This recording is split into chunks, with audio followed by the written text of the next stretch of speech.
Hello, it's Fred Dinenage here again. Thank you very much indeed for joining me, talking about television, how you get into TV, and what it's like when you do get in. I'm here, as usual, with my old friend Dave Smith, because without him, I couldn't do any of this, because I really don't understand how it's done or how it gets to you. Dave, come on round here, Dave. Come and show yourself. Here he is. He's the maestro. He's an absolute technical genius. You do all sorts of things as well as this, including property business. Yeah. How do people get in touch with you? Yeah, as Fred said, my name's David. I look after all the technology behind the camera. And if you want to get hold of me, just leave us a comment below and I'll get back to you. Okay, get out there, because it's not you, it's me. Sorry. Dave is wonderful. I couldn't do this without him. How do you get into TV? That was the question. Well, if you want to work in news and current affairs, as I've said to you before, both ITV and the BBC have got wonderful training schemes, so just apply to them. Otherwise, hospital radio is a good way in, local radio is a good way in. Bombard the TV companies with your CV, with your ambition. Send them emails. After all, look, if I can do it, and I've been at it for 60-odd years now, and I'm still at it, believe it or not, on Sky Crime and various other places.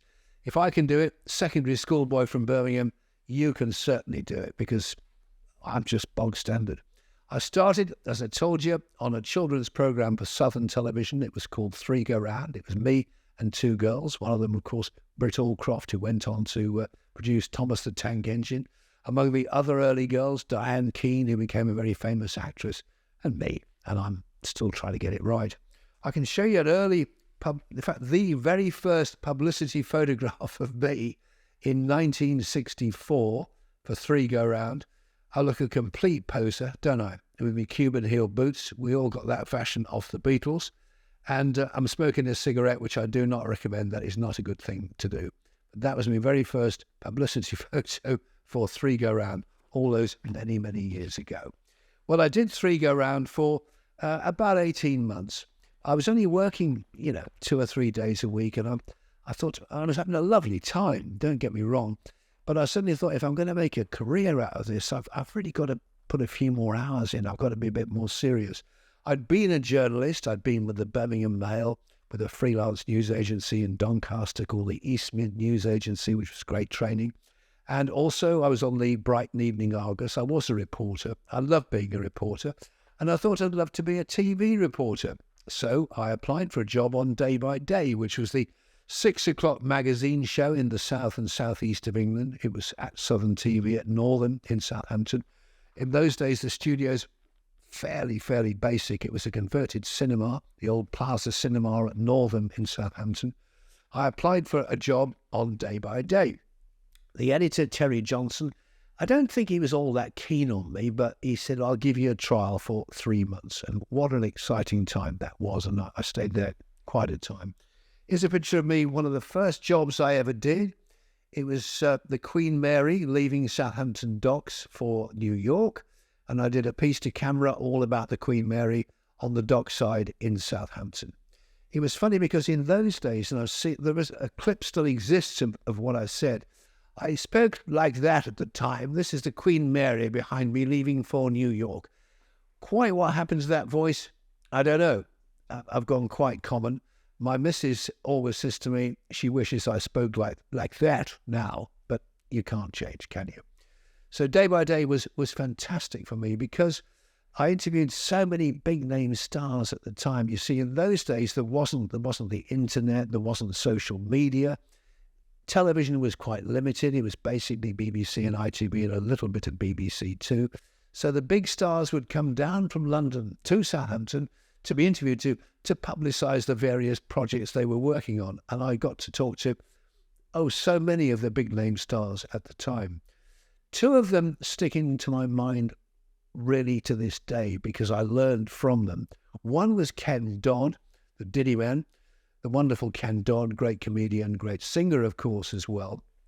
He came down. They said, you're interviewing Ken Dodd this afternoon. Now, doing interviews in those days was much more difficult because there wasn't the internet, there wasn't Wikipedia, so you couldn't just press a button and learn all about someone.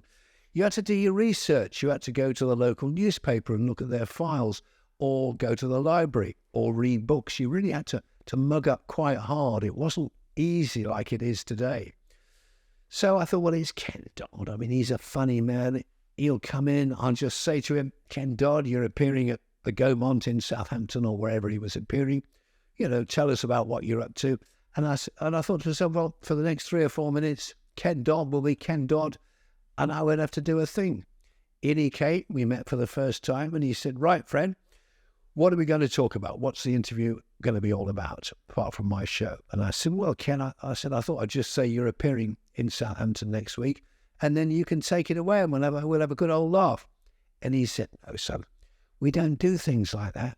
We work it out all the way through. We work out every question, and I'll work out all my answers and all my little funny gags, and the whole thing will be prepared in our minds before we even start. And we did. He sat down and he virtually wrote the interview for me, gave me my questions. He got his lovely answers, and it was a cracking interview, and I'd really done nothing at all. But I learned a valuable lesson from that. You never go into anything in TV unprepared. You've got to do all your preparation, all your homework first. And I learned that from the great Ken Dodd.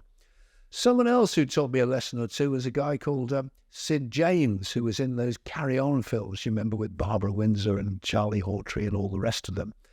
Sid James came down and he said, what do you want to do in the business? And I said, well, I'd really like to keep going as long as I can, really, and do a variety of things, because I've been lucky enough to do news and current affairs and sport and quizzes and all sorts of things, really, still on Sky Crime to this day.